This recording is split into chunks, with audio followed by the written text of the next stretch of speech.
Good evening, everyone, and welcome to the Monday, September 9th, 2019 Education Committee and Supplementary Regular Board meeting, and our first education meeting of the new school year. So I hope everyone's had a really good start. Actually, before I turn it over to Mr. Copeland, we do actually have some action items on the agenda this evening. So I'm going to take public comment on action items only, and there'll be an opportunity for public comment at the end of the meeting on other issues. Does anyone want to make a public comment at this time on action items only? Okay, then we will move on, and now I will turn it over to Mr. Copeland. Thank you, Dr. Gilbert. I'm going to, under recommended actions, the administration recommends that the Board of School Directors approves the attached security services agreement and amendment with Advanced Protection Company for an estimated cost of $360,000 for the 2019-20 school year, with additional costs as provided in the agreement. Thank you. Are there any questions or comments at this time? Do I have a motion to approve? So moved. Thank you. Do I have a second? Second. Thank you. All in favor? Aye. Opposed? Abstain? The motion passes. Mr. Copeland? Good evening, everyone. At this evening's Education Committee of the Board, we have three presentations. The first one is the Gifted Education Use Committee. As members of the board will remember, and some members of the public, I'm sure, remember, one of the first evaluation programs that I asked Dr. Paul to undertake was the Gifted and Talented program. She did that. And as a result of that program, Student Services established a use committee. From time to time, we'll be reporting to you on the progress of that committee as we move forward. And tonight is yet another one of those. So I'll ask Kimberly Frazier and Dr. Nure to present. You got it. Good evening. Thank you for having us here to present. We're really excited. We feel like a lot of great work has happened over the past year. We're looking forward to what's to come as we move forward. So I'm pleased that we're able to come and share with you an update. This evening, Dr. Nure is going to lead us through the presentation to give an update both on what major action steps have occurred over the past year and what action steps are to come as we're moving forward to this year. I do feel like I have to take a moment to just share with you how impressed and proud I am of Dr. Nure and the leadership that he's shown through this process. We have really reached out and tried to include a large group of stakeholders, and he's done a very skilled job at pulling together different subcommittees and working diligently through the process. And so we do feel good about where we are in terms of the process. This evening, we're going to focus a little bit on the four core areas that were brought forward through the gifted program evaluation: the universal screening, professional development, service delivery, and communication. And then we'll take time for questions at the end. Good evening, everyone.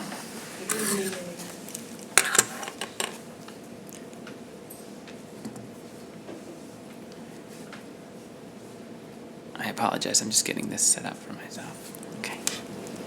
So the first recommendation we will be discussing is the recommendation for universal screening. And this speaks to the need to hire an expert consultant to provide recommendations to reduce bias, specifically to the groups related to racial, gender, and SES, and improve current methods and tools used to identify giftedness in students at Lower Merion School District. So what we've done so far is we hired Dr. Jonathan Plucker to serve as an expert consultant for universal screening. Dr. Plucker is considered a nationally recognized expert in the field of education. He's also a leading figure in the gifted community.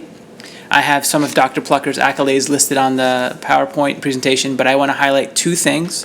First, He is the current president of the National Association of Gifted Children.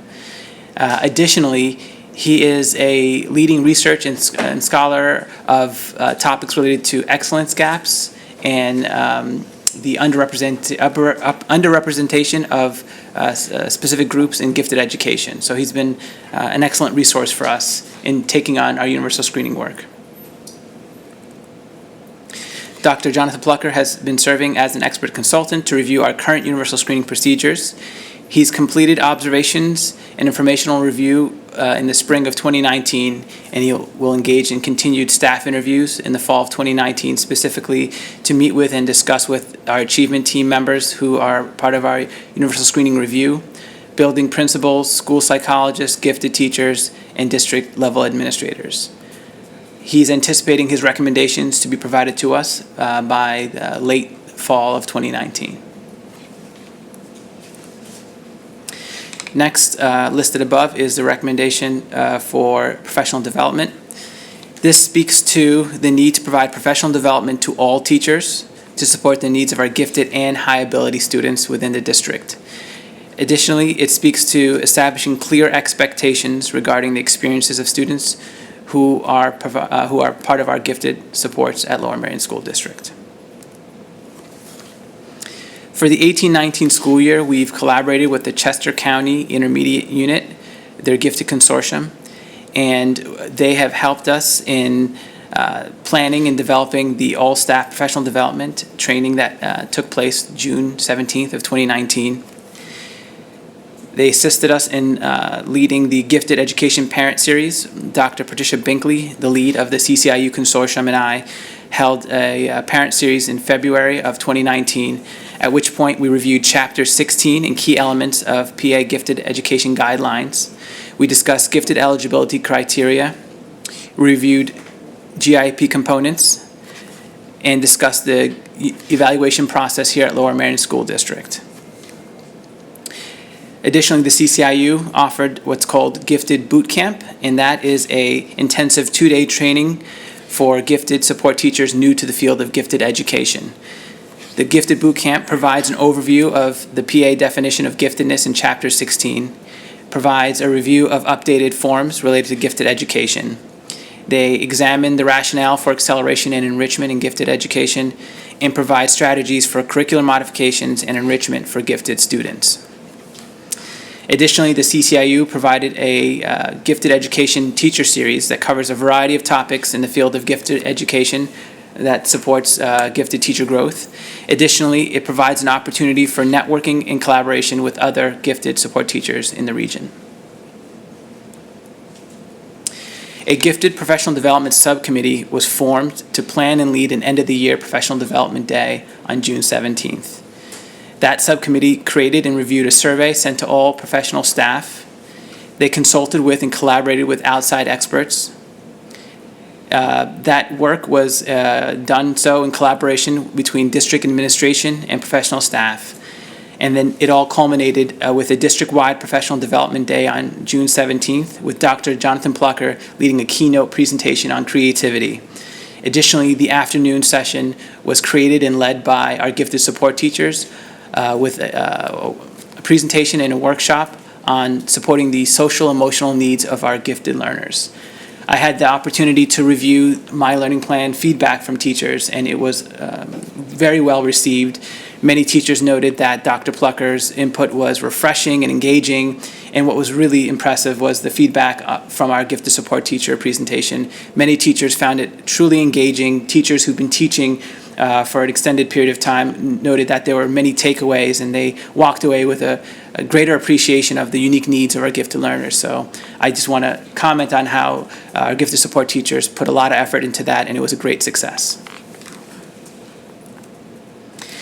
Next, we have the recommendation regarding communication, and this speaks to the importance of sharing critical information about gifted education within the community, providing an update and development to the district website, and discussing community workshop and training opportunities within the community. So I mentioned before that we had the Gifted Education Parent Series with collaboration with the CCIU. We are committed to continuing that We have been in conversation with Dr. Jonathan Plucker, who we're planning to have him lead a parent series on creativity. Additionally, we would like to continue our collaboration with the CCIU and have another parent series either late winter or in the spring. There's been outreach at parent events such as the Gladwin Parent Cafe, at which I had the opportunity to speak to the gifted evaluation process, our evaluation use committee work, and also our universal screening procedures. We plan to have more outreach within the community and connect with families of students of historically underrepresented communities. So that's something we're really looking forward to taking on. I believe in past years we've had some outreach in Ardmore, but we want to reach out to other communities as well too. We've had an opportunity to update the Gifted website, and we believe at this time it allows for better navigation of content, and there's a more extensive list of parental resources on the webpage. And we're in continued investigation of improving our data synchronization systems, and that's in collaboration with both our student services and curriculum departments. And then we have the service delivery recommendation from the program evaluation. And this speaks to revising or proposing a new gifted service delivery model that is aligned with the district and program vision. It's looking at and ensuring that we put in place a model that has a continuum of services for our gifted learners, and it also discusses examining the schedule and responsibilities of our gifted support teachers.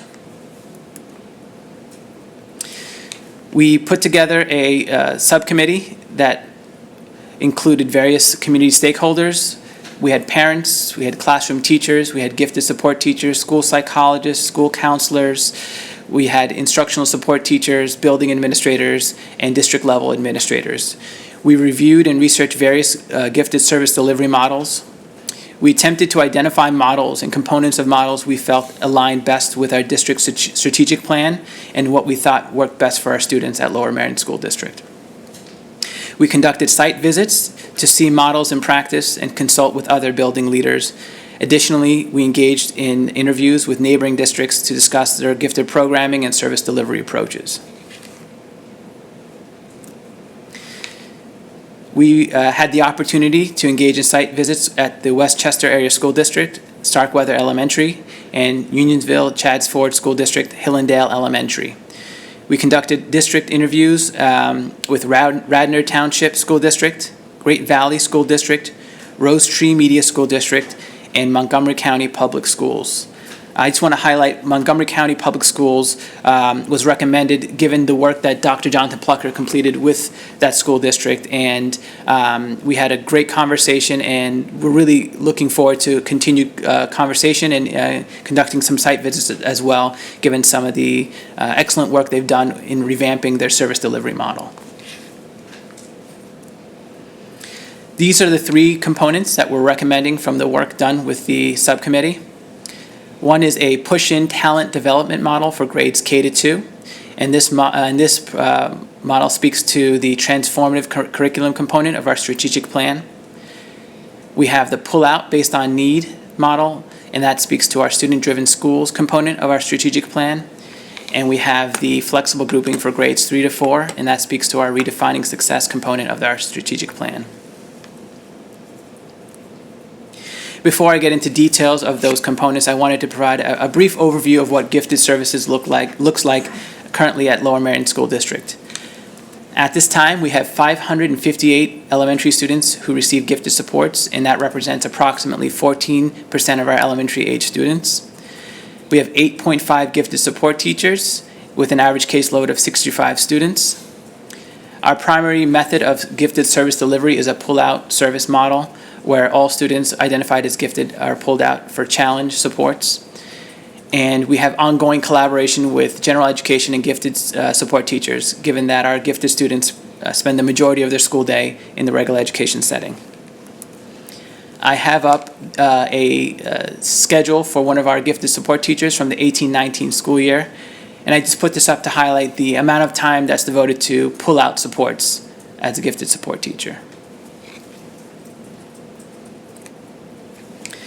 So within the push-in talent development model, this model recommends that all students, K-2, with all ability levels, regardless of gifted identification or not, get exposed to advanced content and enriching materials.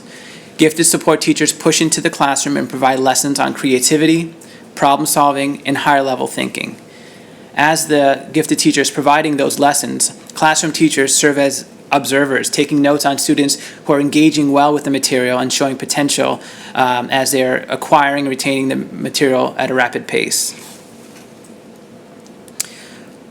With this model, there's often a summer enrichment program, and the model culminates with a universal screening taking place at the winter or spring of the second grade after all students have been afforded an opportunity to engage with high-level material and had an opportunity to develop confidence to take a universal screening that examines their ability to perform at a high level with engaging content.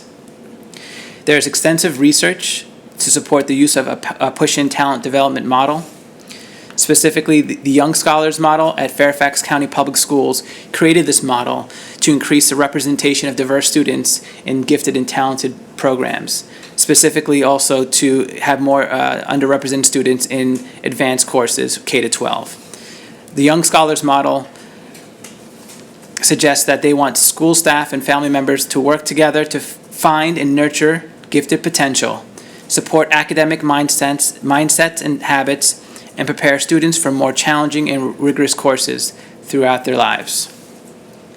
Project Spark attempts to extend the work of Young Scholars, and the Project Spark program is a U.S. Department of Education Jacobs Javits Gifted and Talented Student Education Program grant recipient.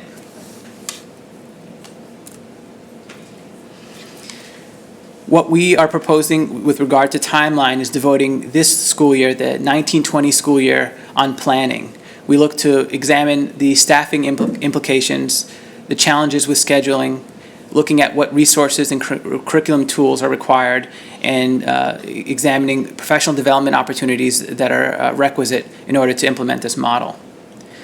For the 2021 school year, we recommend piloting this model at 2 elementary schools to have a better understanding of how to successfully implement this model and to determine what challenges might need to be ironed out before full implementation.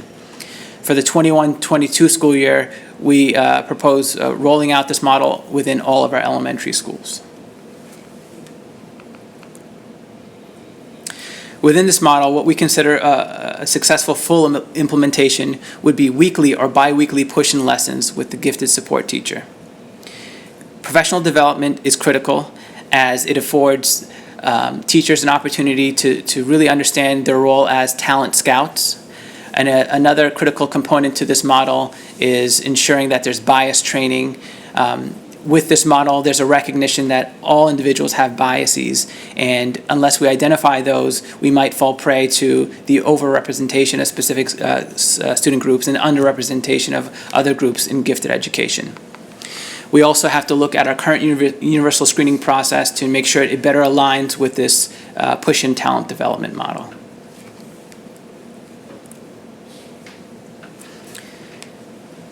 The next model is the pull-out based on need approach. Currently, all students, regardless of their GIP goals, are pulled out of their courses and put into challenge class, where students who have goals identified in reading, writing, mathematics, leadership, creativity are all in one class together. What we believe might be beneficial is having a gifted pull-out more aligned with the specific GIP goal and areas of strength. For example, having a pull-out focused on English language arts, another pull-out based on math and STEM, and another geared toward problem solving and creativity. Students not identified as gifted may also have the opportunity to participate based on teacher input and the specific unit and work being completed during the pull-out sessions. We believe this model would allow for a more in-depth exploration and examination of content, especially for our very high ability learners in gifted education. The third model is flexible grouping for grades 3 to 4. This would take place during the curricular instruction time, and it would be supported by a gifted support teacher or another instructional support teacher pushing in to math or English language arts. All students, regardless of their classification of giftedness, would receive the enrichment when deemed appropriate. We see this model as both being flexible and fluid, such that student needs would be determined by pre-assessment data and teacher input. And as the unit changes and pre-assessment data changes, those students who are identified as needing additional enrichment would be pulled and receive those additional supports. What's critical for the success of this model is the collaboration with our curriculum support team. So we want to make sure that we collaborate with them to ensure that a model like this would prove to be successful. And last, we have the other action steps for the 1920 school year. We've currently undertaken research and investigation of middle school service delivery models for gifted education. What's challenging about this work is the majority of research focuses specifically on elementary models. Additionally, in our conversation with other local school districts, much of the gifted supports at the middle school level focuses on leveling courses in math and ELA. So we believe devoting some more time to examining the research, collaborating with experts in the field of service delivery, and also recognizing that there are some significant changes regarding schedule with the upcoming addition to the third middle school. Aligning our work with some of the scheduling changes might be the most appropriate next steps to take with middle school service delivery. As mentioned before, there's a lot of work happening with universal screening. We're in close conversation with Dr. Jonathan Plucker, and we anticipate the findings of his work in the fall of 2019. And with regard to professional development, we've had a lot of successes, especially culminating with the June 17th Professional Development Day. This is not a once and done thing with professional development as it relates to gifted education. We believe that continued work at the district level and the building level, supporting the professional development of our gifted support teachers and all our staff, is an ongoing matter that we will continue to put effort and emphasis in. And that concludes the presentation. Thank you very much for the presentation and also for all your work, Dr. Nure. And at this time, if it's okay, can I open up for questions? Are you? Yeah. Okay, good. Do you have any questions? Go ahead, Dr. Grandland. Thank you for the presentation. Very impressive how far we've come and all the work that's been done. So thank you to the team. So could you, Dr. Nure, just kind of give us a high-level overview of what the current universal screening process entails as we start to think about what it might look like with some of the changes? Sure. Currently, universal screening takes place at the end of both first and second grade. At the end of first grade, we have universal screening with the Naglieri. It's a nonverbal assessment. At the end of second grade, we have the Otis Lennon, which has a verbal and nonverbal component. Students who receive a high score on the universal screener in conjunction with a review of classroom-based assessment data, that information is reviewed at a data review meeting in the spring. Those students who have the performance and teacher input that recommend moving forward have the opportunity to have a full gifted evaluation, at which point a full cognitive assessment, whether it be the WISC or Woodcock-Johnson or another measure, in addition with achievement measures, teacher and parent input, all that information is put together where we complete a gifted written report. Conversations with Dr. Plucker, initially, he indicates that we as a district are collecting a lot of very valuable information, but he's looking to see if there might be some redundancy in some of the information in the evaluation procedures we put in place to make the process more efficient and streamlined. So did he make any comments on, or Dr. Plucker make any comments regarding like the time that it would take with the Naglieri and then the additional testing, if there is a redundancy that could be impacting students' ability to get services that they might require in terms of gifted services? He hasn't provided any information about data redundancy as it relates to delay of services. Okay. He's primarily looking now at the information we're collecting to kind of come together to make the determination of gifted eligibility. Excellent. So there's still some more information and some findings we're still waiting to hear back on. Excellent. One final question. So based on the research and the conversations with Dr. Plucker and the interviews and all this work and data that we've gathered thus far, what are some of our anticipated challenges given a relatively large shift in terms of the programming on the elementary level? And if you don't have any, that's fine as well, but just curious in terms of what might be to come.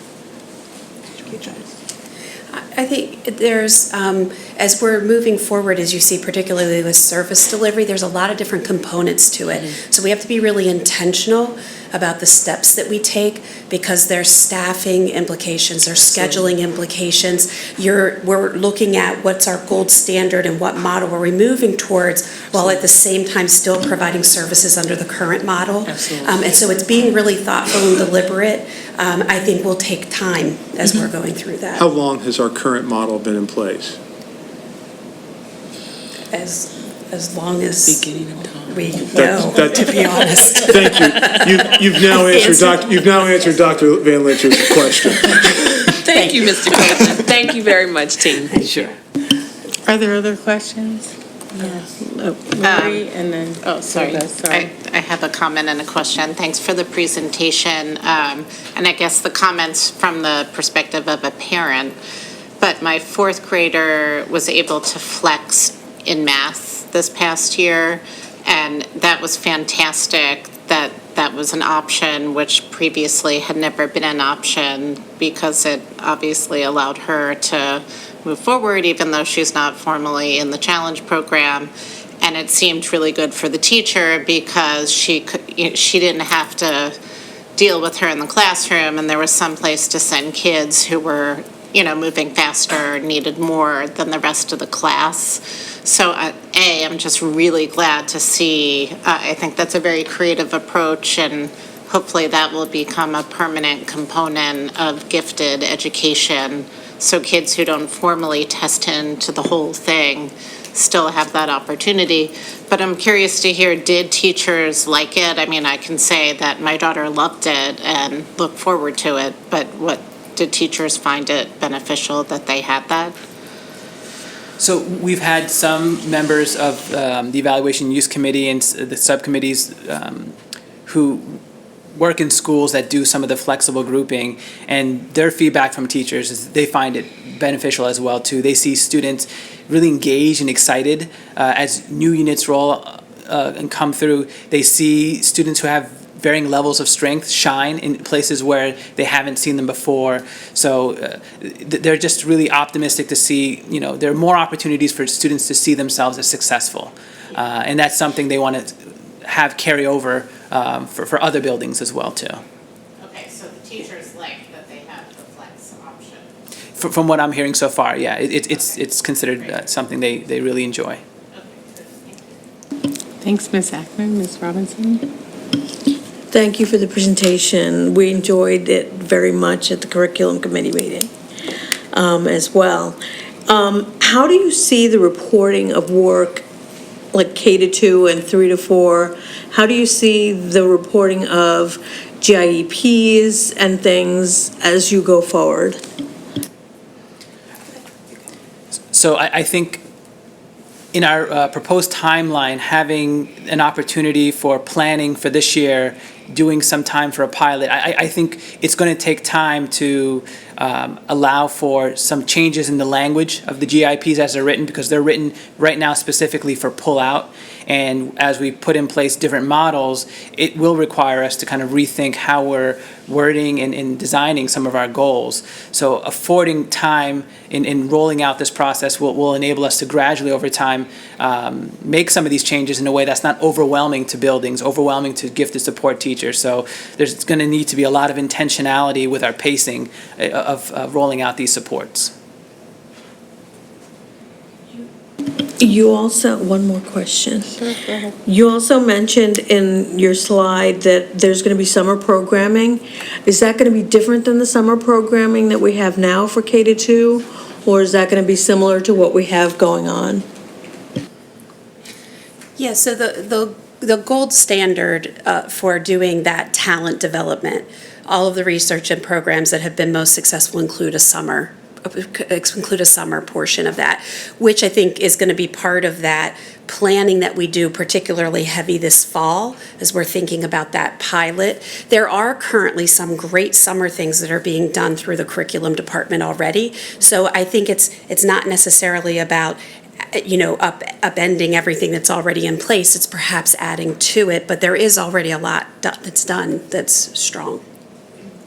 Do you think that would have like a gifted teacher or teachers who are trained, since we're going to give professional development to all of them, right? All the teachers? Yes. So they can It's gonna push continue. in to the K-2 programs in the summer as well? Potentially, yes.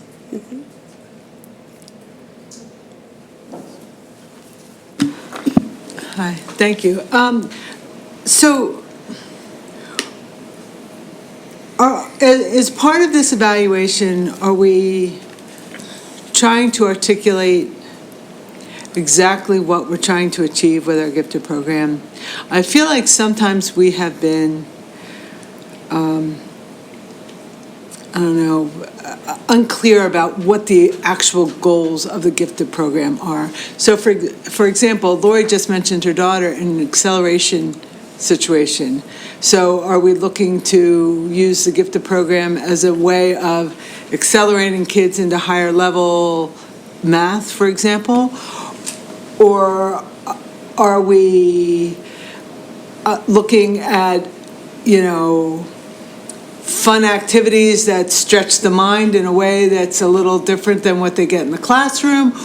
Or is there some other point? I mean, I'm just wondering what exactly we're hoping to achieve with our gifted program. So I don't know if you've articulated that or not, but. You did work on the mission statement, correct? Would you like to Correct. articulate that? Yes. And I think gifted supports, they look different at various developmental places. And as we think about the universal screening, there's a natural intersection between service delivery and universal screening as what we do to provide gifted supports and what we value in terms of identifying talent in places we haven't seen it. That does play a role in shaping, how we provide services. Recognizing that, giftedness is not uniform and it takes place in various areas of strength. It's not one student is gifted in everything, but recognizing that you have talents in specific areas and us identifying that and making sure students grow and their potential is not limited by, just regular education. We have someone who's truly demonstrating exceptionality. I don't know if you wanted to. I think this might be a good place for me to say, one of the things that I think we have to be careful of here is that while we're presenting an evaluation of the Gifted and Talented program, I don't want to give the impression that we're siloed.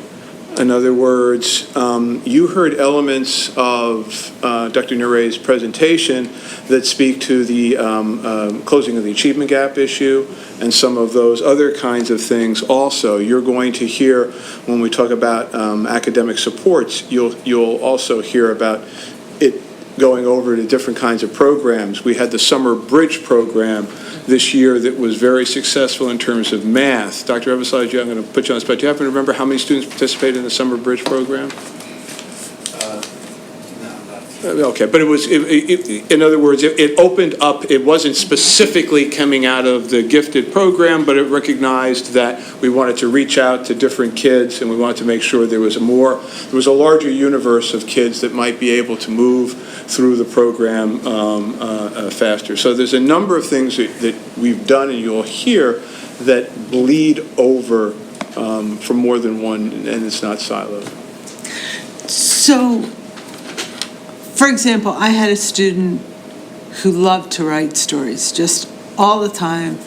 We did a daily writing journal. He spent every daily writing journal writing stories. I can guarantee the student would not have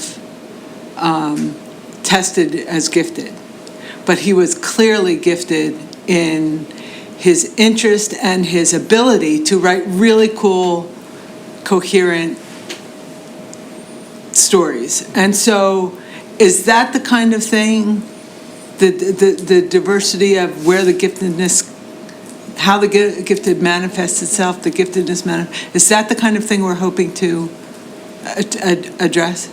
Yes, and I think with the program evaluation, one of the key elements with that specific recommendation for service delivery was continuum of services, and it's rethinking right now if there's a child who has a unique gift or talent, but it doesn't manifest its way, that it spikes during a gifted evaluation process, and our pull-out process of service delivery right now is, it's not specific to that.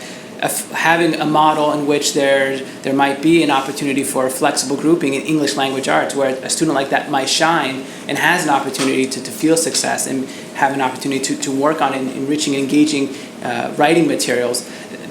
That student in some of the elements we're proposing right now has more of a forum in that wider range of continuum of services as opposed to the way in which we provide services now. And one of the reasons why we had Dr. Plucker speak to the entire staff is we recognize that everybody's responsible for the teaching of the gifted student, just like everybody's responsible for teaching students with IEPs or not. And so when we look again at evaluating the gifted program, it's not just the people who have that attached to their name and their title. We all have a responsibility for that. I'm sorry, are there any other questions at this time? I just want to take the time to say how much I appreciate all that you're doing with this, because I think that, as when Mr. Copeland introduced the idea of doing program evaluation, which has been, I think, so effective, across the board on a lot of different issues, it would have been, I think, very easy to get a little bit nervous and a little bit sort of defensive. And I think it really is a testament to your leadership, Ms. Fraser, for really being open to the idea of let's see what we're doing well and let's see what we can improve. And I think it's very much sort of set the tone for other evaluations, which is this really is, we want to do the best we can for our students, and no matter how, good we are in lots of ways, there's always, room for thinking through how we might do things differently and how we can better serve students. So I just want to, take a moment to thank you for that, because I think that's been really important across the board. I think we have some other presentations at this time. So again, thank you both very much. Thank you. Our second presentation along the lines of program evaluation. This is the second program that I've asked the one-person department to take on, and these are academic support programs, and we're moving into the second year. This is all of the program evaluations, I would hasten to add, are not in our field, aren't necessarily ones where we're going to evaluate the program in September, come up with recommendations in June, and we're done. They're very much more dynamic than that, and I think you'll see that with the academic support program. Again, there are elements of this program that are sometimes bleed over or outside the bounds of what we traditionally call academic support, but that's a relief.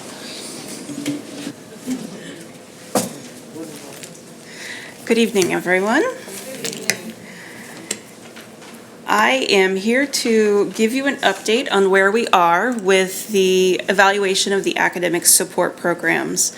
You will recall that I've been here at this podium before talking about this evaluation, and we've made some progress, some great progress, and so we wanted to take this opportunity to let you know some of the good things that the district has been doing in response to some of the early findings that we've had from this evaluation.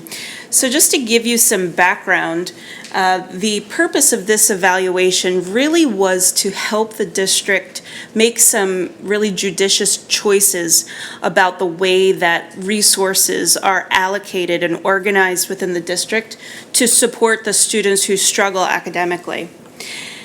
The design that I selected for this evaluation was the evaluation rubrics design.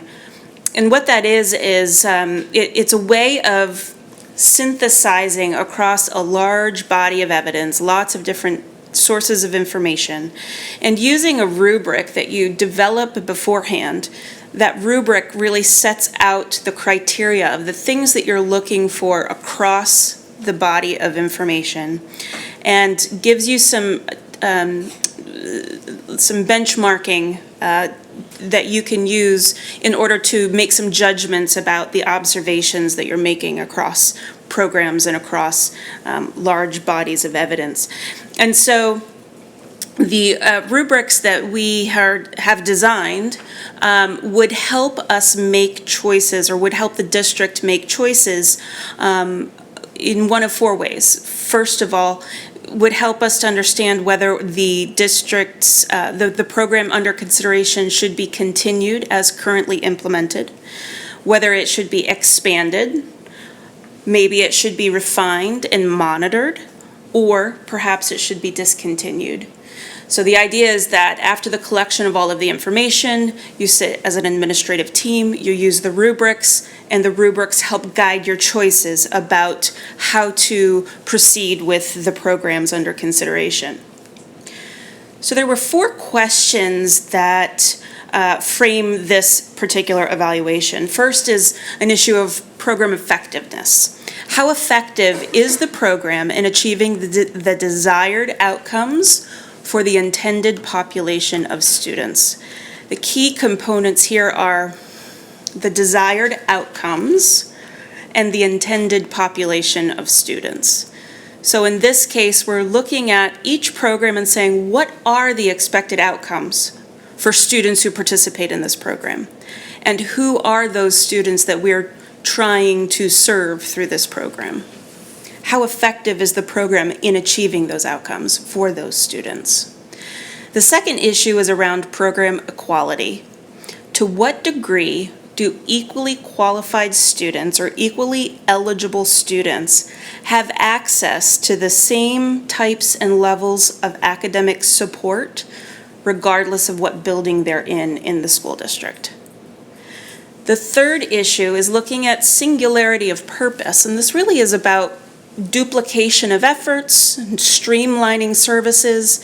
So the question is, to what degree does the program fulfill academic needs that cannot be reasonably met without the program? Many of these programs have a long history in the district, and things change over time, and new programs emerge. And so this is really an issue of looking across all of the offerings to see if we are allocating the resources in the best way, or if there's some duplication of efforts that could be streamlined. Finally, we're looking at cost versus benefit. And when we think about cost, it's not just financial cost. I like to think of this in particular, very specifically, about the cost of the student. What does it cost the student who is participating in this program? Some of our students are in multiple academic supports, and it may cost them elective classes or time to participate in other subject areas that they have a passion for. So when we look at cost versus benefit, we're looking at that balance. Is the cost worth what they gain from participating in the support program? So to step back again, we need to really think carefully about what a program is. My field is program evaluation, and so this is language that just rolls off my tongue, but often I'm in these conversations with different professionals across the district, and they'll say to me, well, it's not really a program. I don't really work in a program. And so I think it's important to lay down some operational definitions of what the program, how we can define a program. And so in this case, I borrow from the Center for Disease Control and Prevention, who's a very gold standard leader in terms of evaluation of programs. They define a program as any set of organized activities supported by a set of resources to achieve a specific and intended result. So it's about intentionality, being intentional with the way we are organizing resources to achieve specific and intended outcomes. In this case of this evaluation, I'd like to further define program as an academic support program, excuse me for fumbling a little bit tonight, any set of organized activities supported by a set of resources to achieve a specific intended result for students who demonstrate an academic deficit unassociated with an identified disability. We are not talking about programs that are delivered in responses to individualized education programs. We are not talking in this case about special education services.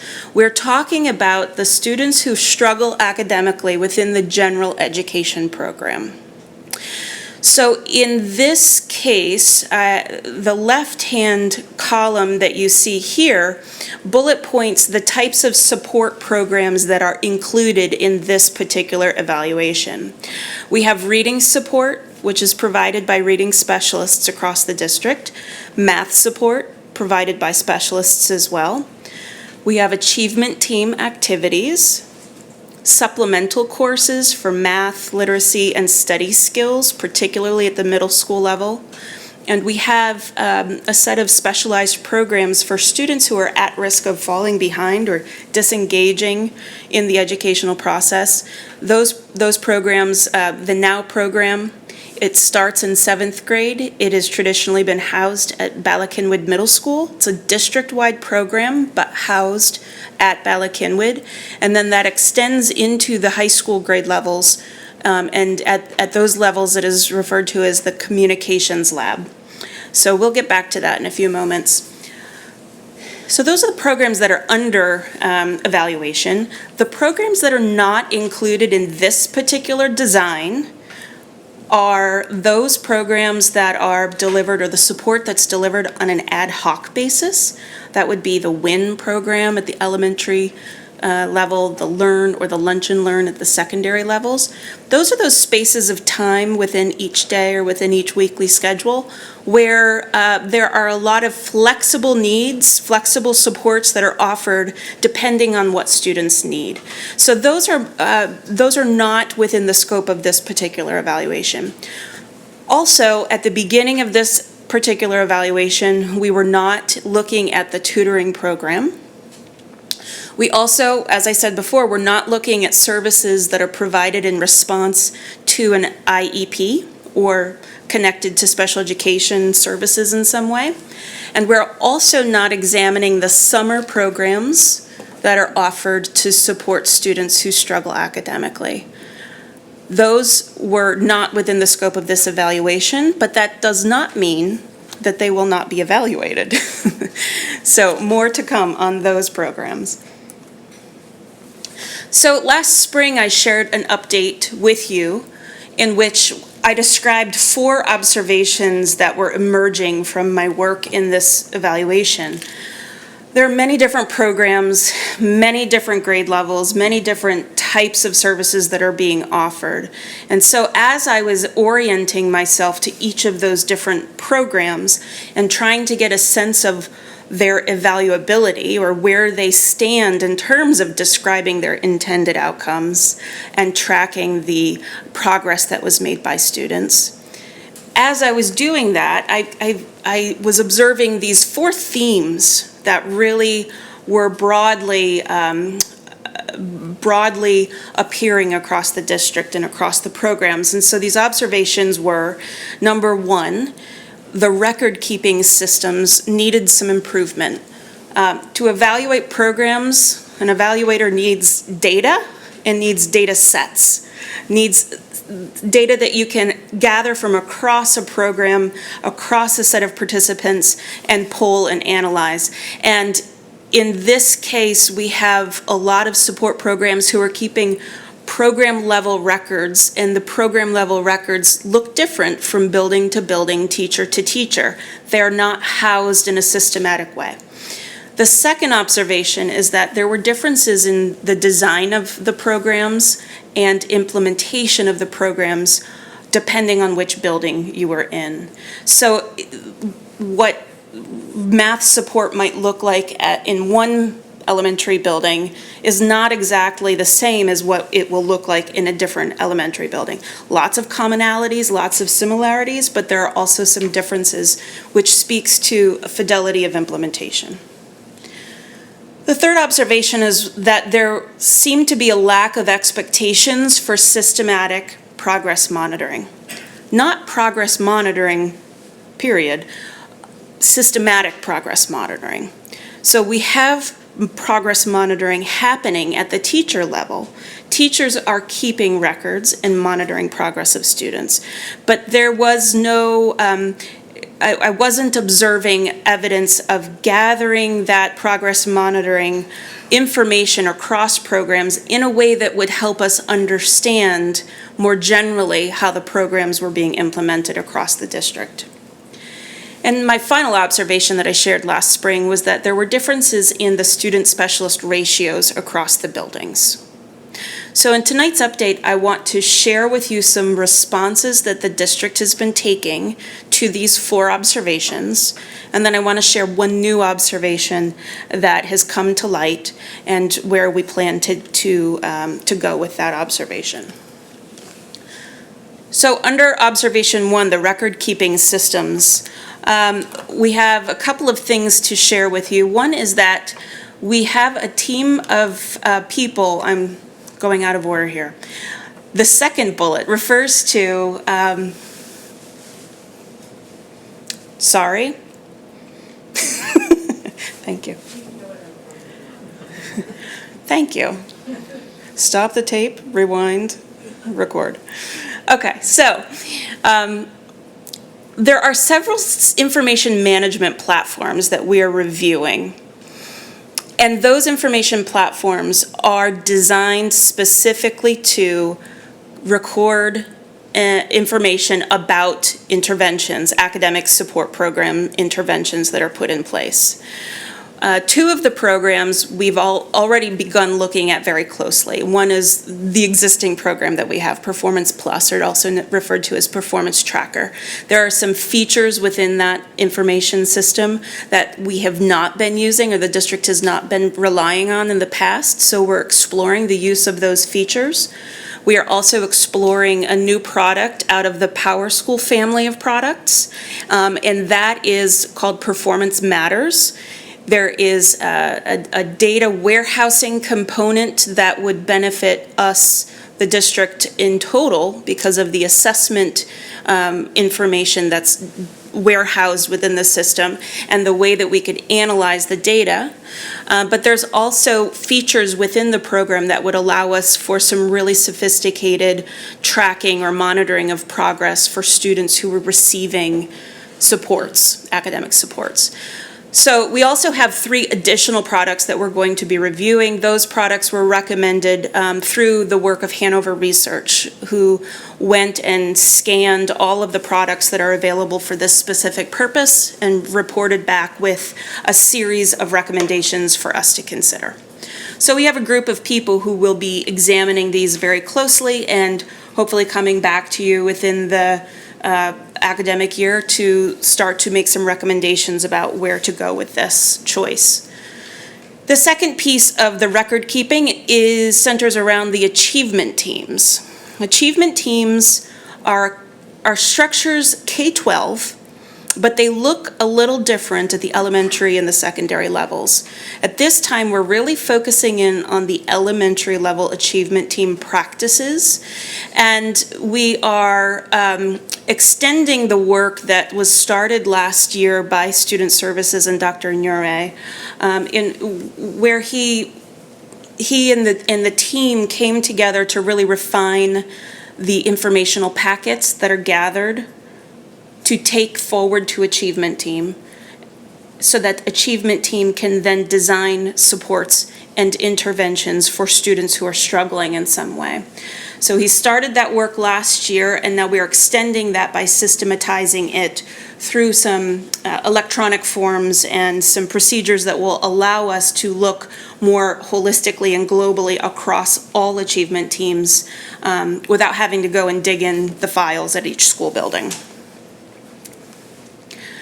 In regard to the second observation, the differences in program design and implementation, the first thing to report is that while in the past, the Project Now and the Communications Lab were housed at only Bala Cynwyd Middle School and Lower Merion High School, that has now been expanded to all 4 secondary buildings. Mr. Copeland made the decision that we wanted to make sure that students who were eligible for this program had an opportunity to participate regardless of their home school affiliation. And so the program's being replicated at the second middle and high school this year with staff members who've really shown some really good promise already in regard to their approach. And so there's that change that has been made, so that is now implemented at all 4. We also have central office leadership for the Project Now in the Communications Lab.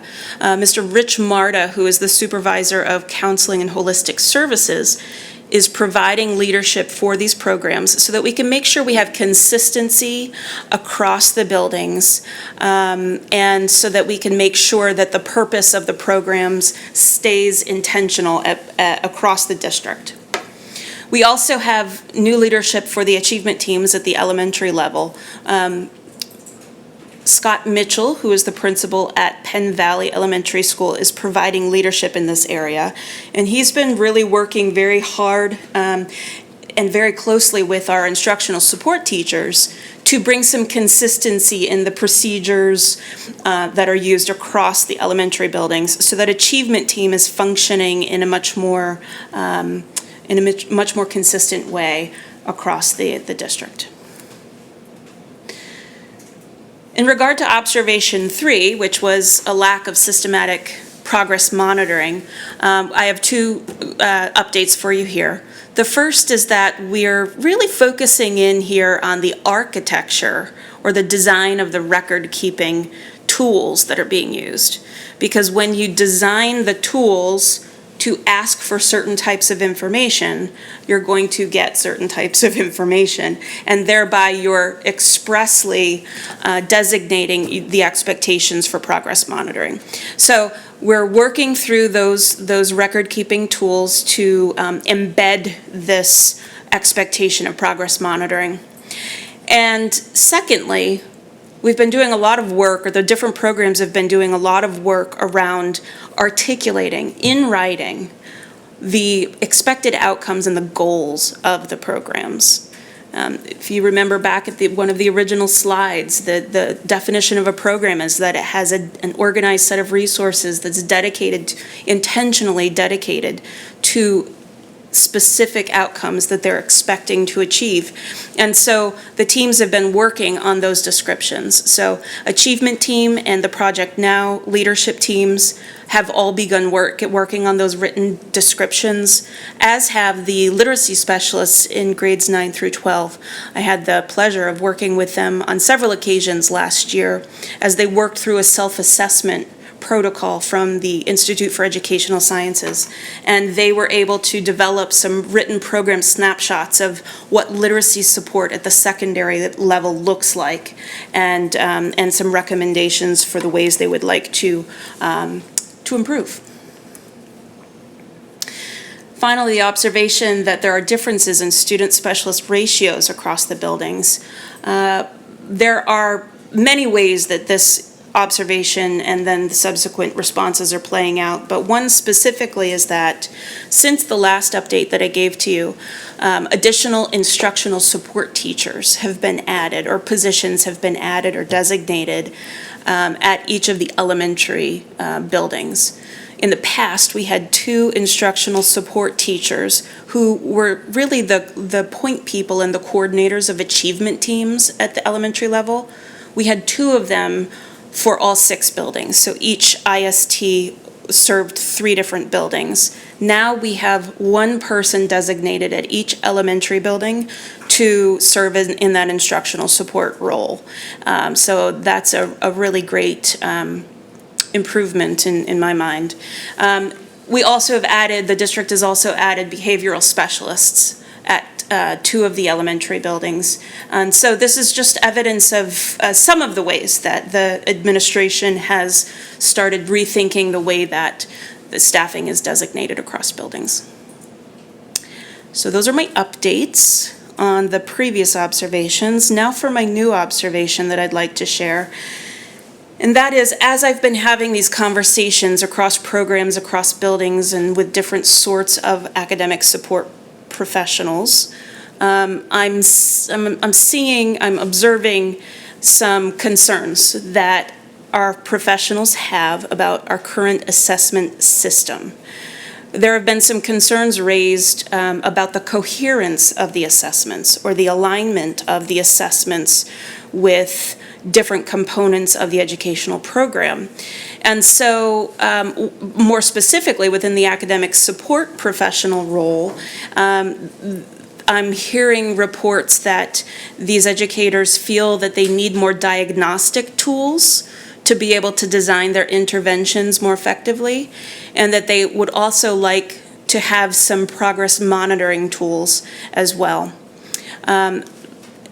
as norm referenced assessment tools. So there's a lot of potential gaps in our assessment program as a whole. And I say potential gaps because these are things that people are reporting at this point in time. So in response to these observations, the Office of Program Evaluation will be conducting an assessment audit and a gap analysis to identify some useful ways that the district's assessment system could be modified or expanded to meet the needs of the different professionals across the district who need data or need evidence to make good decisions about interventions that they're providing. So that is a new component to this program evaluation. In addition to the ongoing work that started last year, this is going to be a new focus for this fall. So at this point, I would like to entertain any questions you might have. Only to mention that as we are getting involved in the academic support program, there are limits to what we can do in-house.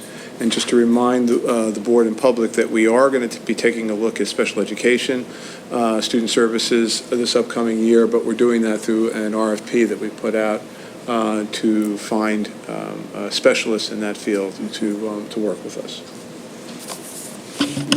You haven't figured out a way to clone Dr. Paul yet? No. All right, that's too bad. Okay. Thank you very much for the presentation. Are there any questions or comments at this time? Go ahead, Bob. Thank you for the work, quite a bit of it. Thank you. So again, the anticipated challenges, and also have you had any pushback from kind of our owners of these programs? What does that look like in terms of the being open that we talked about on the last evaluation? Can you share where we are with those kinds of issues? Sure. As you can imagine, change is hard for anybody, and different people have different tolerance levels for change. Mm-hmm. So some are embracing these as opportunities to reflect and to think about some ideas that maybe they've had percolating for quite some time, mm-hmm. and others are a little more resistant. And so I've been very mindful of the different places where people are, and then thinking carefully about the approach that I take to engaging them in the process and to pulling them in a way that will value their experience, value their input, but also help to explain why mm-hmm. the change may be happening. So for example, with the progress monitoring, mm-hmm. right? In the past, if I'm a teacher who's only ever had to worry about the students in front of me and make sure that the students in front of me are being supported, then of course my record keeping is only going to be isolated to my work. But if I can start to show the positive outcomes of providing more systematic information systems, then I hope to win people over in seeing the importance of some of these changes, and that it's not about any person, it's not about any, I always like to say I evaluate programs, not people. Sure. So I always try to keep the emphasis on the program and the system that we're aiming for.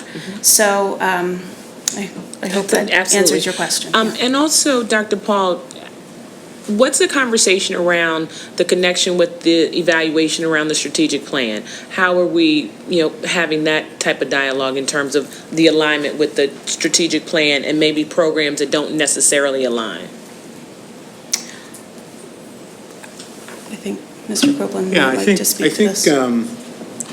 You should be hearing the strategic plan through all of these. So the academic support programs are there for students as she's described them. But let me give you an example. If we're one of the programs that we're looking at right now is the high school Keystone Labs. In order to support students who do not pass the Keystone Labs, Keystone tests, we've had these lab programs. In order to participate in the lab programs, that takes you out of the ability to be part of an elective program. And you're often taking the lab off cycle. So in other words, if you didn't pass the biology test as a 9th grader, you're now in 10th grade, you're taking something else and trying to recoup the biology. It's maddening. So we're looking at ways now to say, the kid wants to be in school for a lot of reasons. Probably taking the biology lab isn't one of them. It could be an art class, it could be an extra, elective class. So how can we provide the student with the support he needs, because it's a graduation requirement? Right. At the same time, this goes back to the cost-benefit analysis. If we're gonna actualize the strategic plan, we have to help that kid with his 10,000 hours. We have to help that kid do the kinds of things that make a difference for him.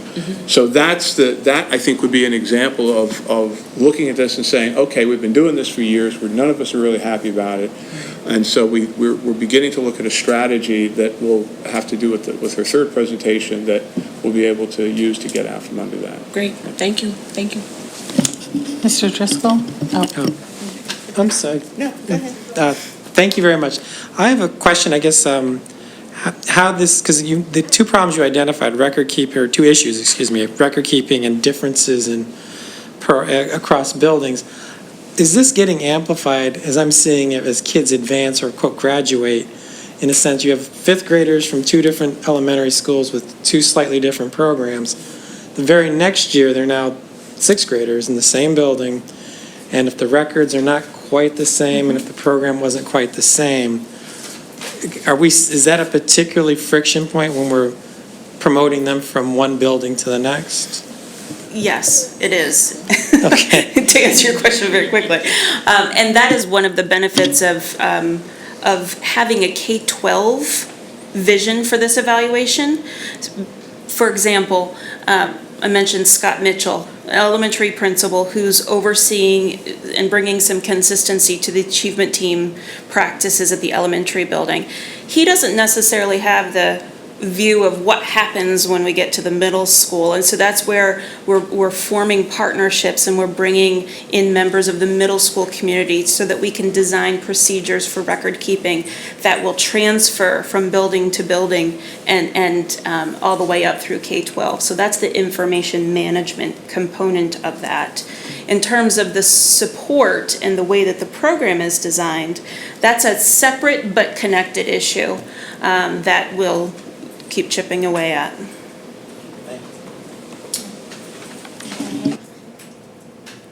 And Dr. Paul, this is almost on the same wavelength, but the observation number 4, where it says differences in student specialist ratio across buildings, instead of just having And what I'm saying to you is, in my observation, this is something that's really good, because we're not just keeping everything in one building, but it's going across the building, so that we can't say that one place has everything, but it's being shared across the board. And also, the instructional support teacher, one person can't notice everything. And it's a tribute to be able to have hired people that are able to see where one person may not see, to be able to bring all the information together so that our students will be able to grow in a better way. So thank you.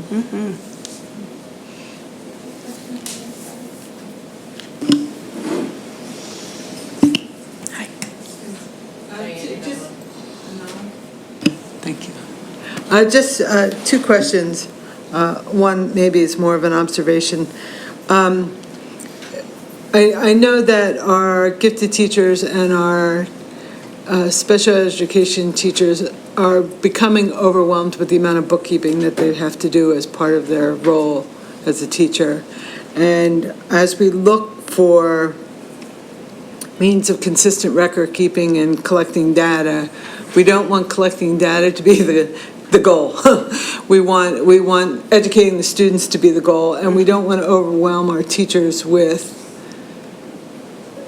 documenting every intervention, every time, every letter learned, every word decoded.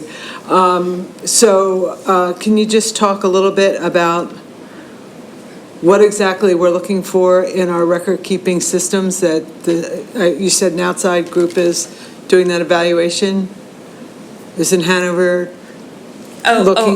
Hanover collected information about the different types of technology products that we might be able to use to assist us with the record keeping. But to answer your question, your concern is exactly what we're trying to address. So the work that Dr. Nure started last year with, for example, streamlining the packet of information that achievement teams are collecting.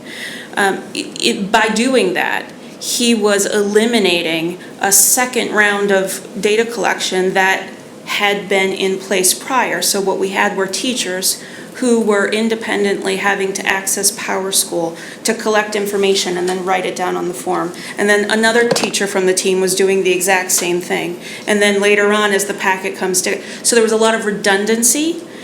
So we're trying to eliminate those redundancies, streamline the paperwork process. My plan is not to increase paperwork. It's to make our record keeping more efficient and more effective, not to increase the volume of it.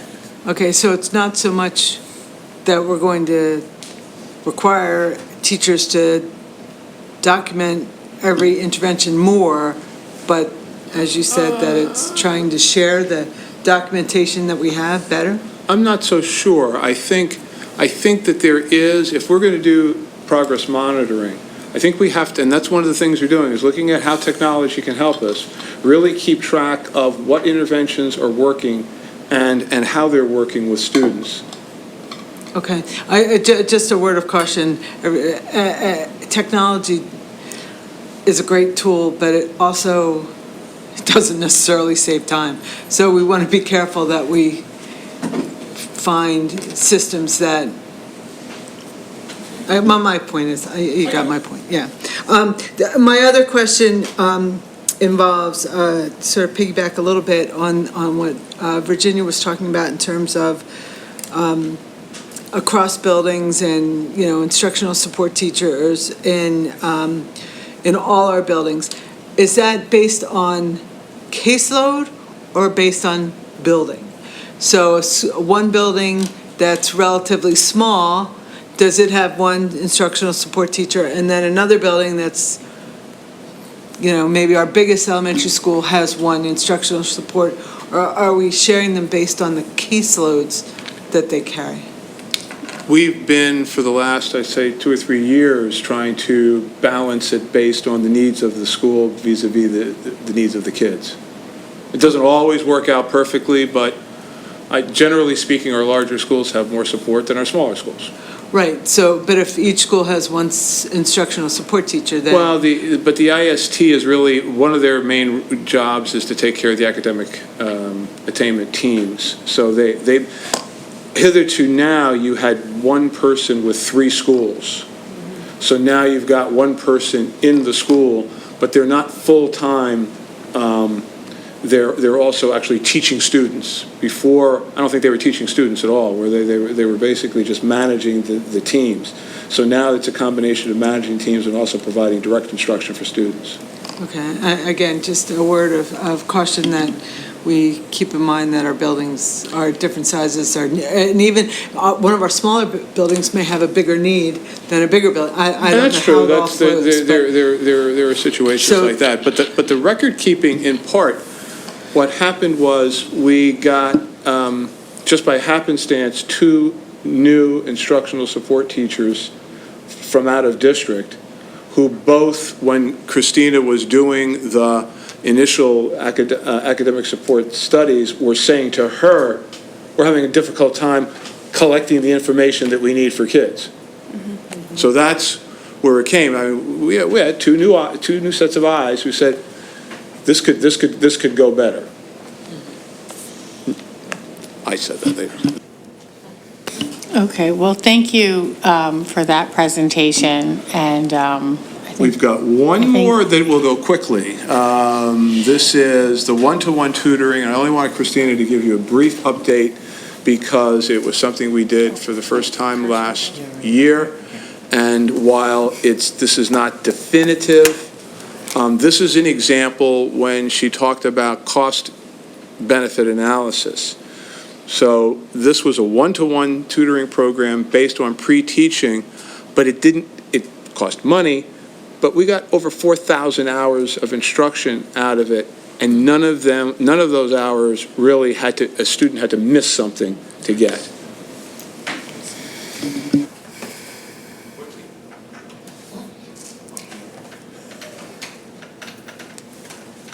So Mr. Copeland asked me to take a look at the one-to-one tutoring program toward the end of the year, specifically focusing on the students who received instruction in mathematics.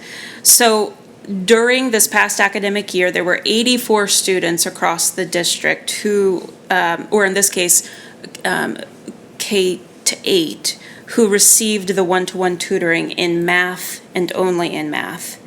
And that was focused on pre-teaching the concepts before they went to their math class. So just to be clear, there were more than 84 students who received the tutoring, but for this particular analysis, I had to limit it to these 84 students. So here, based on race and ethnicity, you can see the breakdown of those 84 students, and you can see it according to free and reduced lunch program participation there at the bottom. This focus on pre-teaching, rather than remediation, was the hallmark of this program this year. And so we wanted to just share this quote with you because we felt that it was a really poignant way to describe why the focus on pre-teaching as opposed to remediation. So from the words of Justin Minkle from Ed Week Teacher, for the same 20-minute investment of time, we can change the way a child sees himself as a reader, thinker, or mathematician. We can give the student the rare experience of being the kid who gets it first, who helps the other kids figure it out, who is ready with the answer the moment he hears the question. For children accustomed to struggle, those moments can be transformative. They can make reading an act of pleasure instead of torture. Math can become fun instead of frustrating. The feeling of confidence can linger long after the class has moved on to the next concept. Earlier in the year, Mr. Copeland had also asked that I send a brief survey out to the classroom teachers who had students participating in the tutoring program. So they were not providing the tutoring, but they were seeing the students return to their classes after the tutoring occurred. So here are just a selection of some of the responses. I think this is a wonderful opportunity for students, and I'm excited to see growth, both academically and in the confidence levels. The student has become more engaged and willing to answer questions or take risks in class. I believe that the program has helped the student be prepared for class and comfortable with the new material. So in any case, as I examined the different responses from the teachers across the district, the themes of increased confidence, better preparation for class, and increased participation really came through in the comments that they were making about the impact of tutoring on their students. So Mr. Copeland will be the first one to point out that it wasn't necessarily a goal to increase test scores, right? It was really about getting kids ready to be more engaged in math class and helping them in their confidence around math.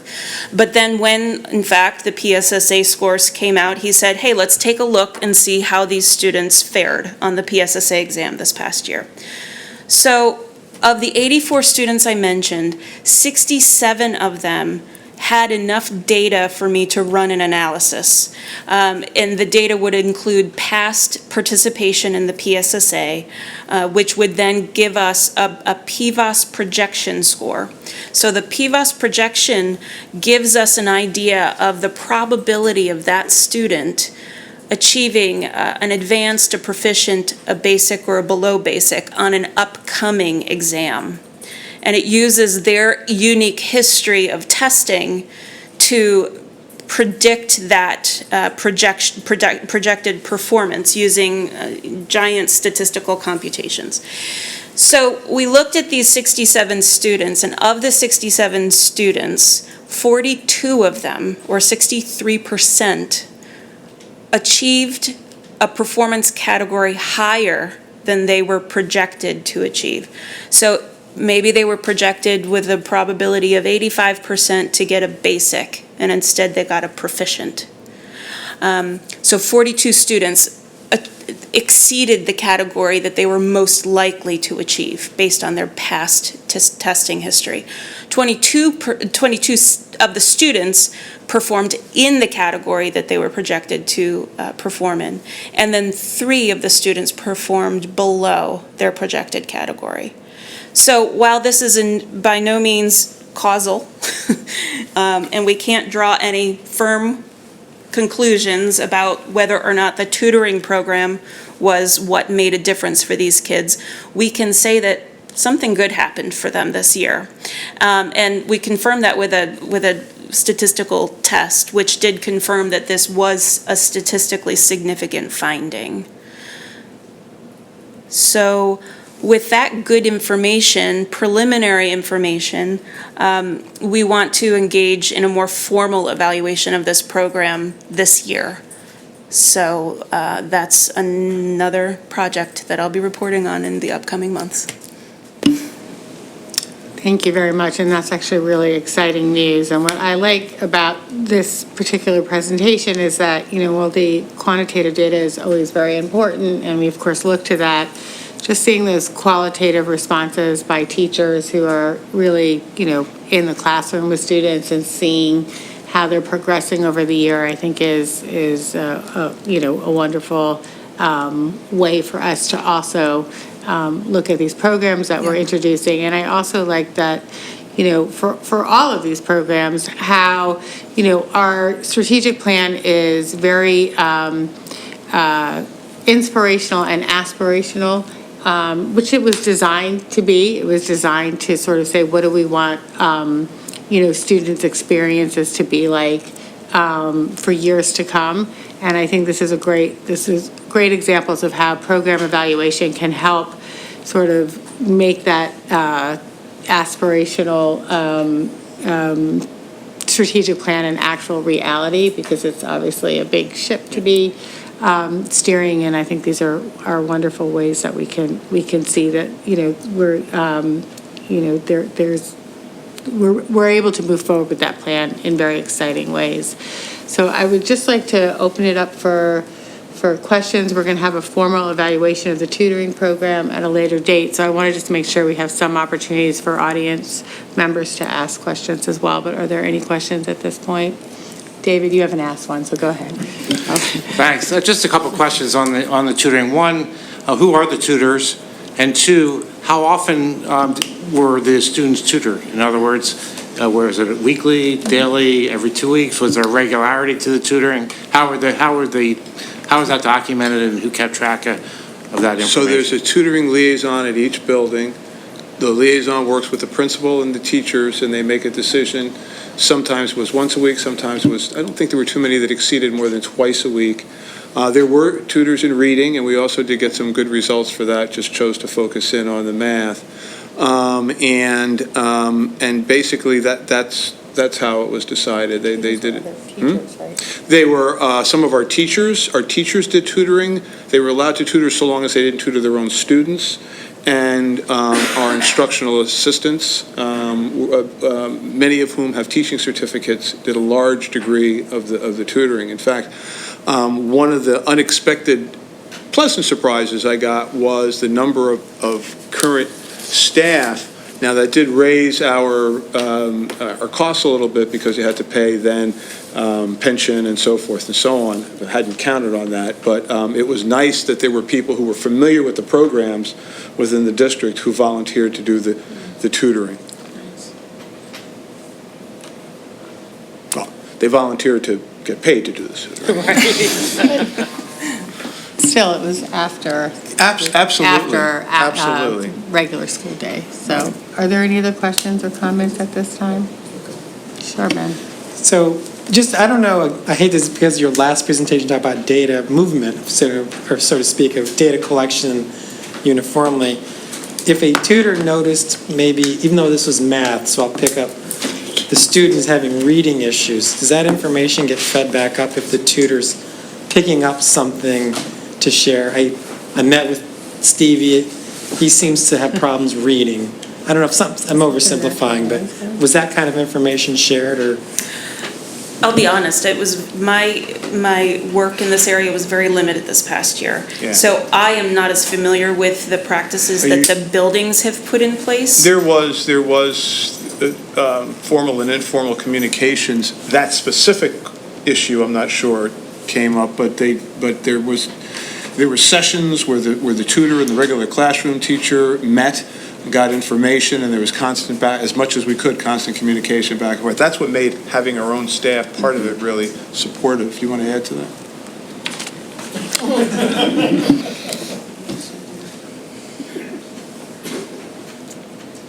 Was anyone adding? Are there any other questions or comments at this time? Okay, well then, again, thank you for these presentations and for all of your work.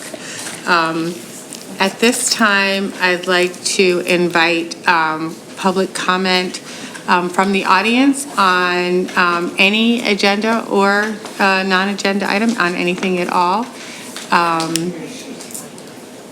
Is anyone, if you'd like to speak, please come up and sign in at this time.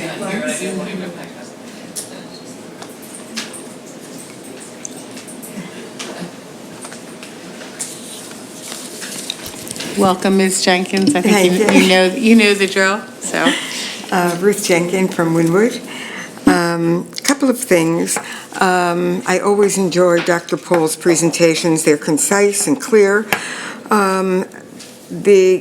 The presentations tonight were very academic. However, I'm more interested in the kids themselves. The first thing I noticed was there was no cost reference to the gifted program, but there was a cost reference to the program that was that Dr. Paul was working on. And I think that right away that's an attitude situation that bothers me. The thing that I have talked about here often has been early intervention. And several years ago, I had suggested an extended kindergarten day for the identified at-risk students. I would also like to suggest an even earlier intervention, which is to send home letters to parents of 3- and 4-year-olds about school-ready activities, coloring, colors, names, numbers, songs, things that parents can do before they come into school. As many parents spend this time with their children, or they have the luxury of sending their children to nursery school as opposed to daycare, or to babysitters. And they come to school prepared at a different level than some of the other students. So they're already starting at a disadvantage. So that's just one suggestion for me. The other questions was the pre-teaching, which was discussed here, of how are you doing this? How is it being monitored, and how is it being organized, or is it just random? If somebody is available, then they can take a child out, they can work with a child, or is there an actual program that says that on this day, at this time, this child, etc.? Thank you. Also, reminded me of Lake Wobegon here. It's like all the children are above average. Thank you, as always, for your comments, Ms. Jenkins. I just want to explain, because around the issue of the gifted versus the tutoring program. The gifted program is obviously a massive program which there's all kinds of federal and state requirements, and we've been working on that for a long time. And Mr. Copeland started the tutoring program as a very kind of small-scale program that was created out of the new budget. So I think this is why he mentioned the budgetary costs on that program. Did you want to respond? Sure. So the concept of the pre-teaching is the tutor meets with the teacher, finds out what units of study are going to be taught, what lessons are going to be taught, and teaches them to the student before they get to the class, as opposed to a remedial model. So let's suppose a student, they take their standardized test and they find out that the student is weak in fractions. But fractions aren't going to be taught till February. The old model is to remediate the fractions now in September, but in September they're doing geometry. So what we're trying to do is say, okay, we'll worry about fractions when it's time for fractions, but right now we want that kid to be successful in class tomorrow with geometry. If you're weak in math, if that's something that you struggle with, every day is a tough day. But if you can be the kid who's got a little bit of a head start, who heard it, who's now hearing it for the second time, you have the ability to be confident in the class. So that's the whole, that's the idea of pre-teaching. Is it only math? That's the thrust. Okay, so the reading child doesn't get the... So You really can't do that. Yeah. It's quicker for the kid to get up, but we have to do closed captioning and... So yeah, I can say, yes, the teachers are doing reading, they are reading with students, and they are trying to provide the student with a head start in the reading too. Thank you. Okay, thank you very much. At this time, I just want to announce upcoming meetings. We have September 12th Facilities and Purchasing Committee meeting at 8:30 a.m. in this room. A September 25th Communications Committee meeting that's set for 8:30 in this room, but I think we may be moving those to the evenings. I think that was the...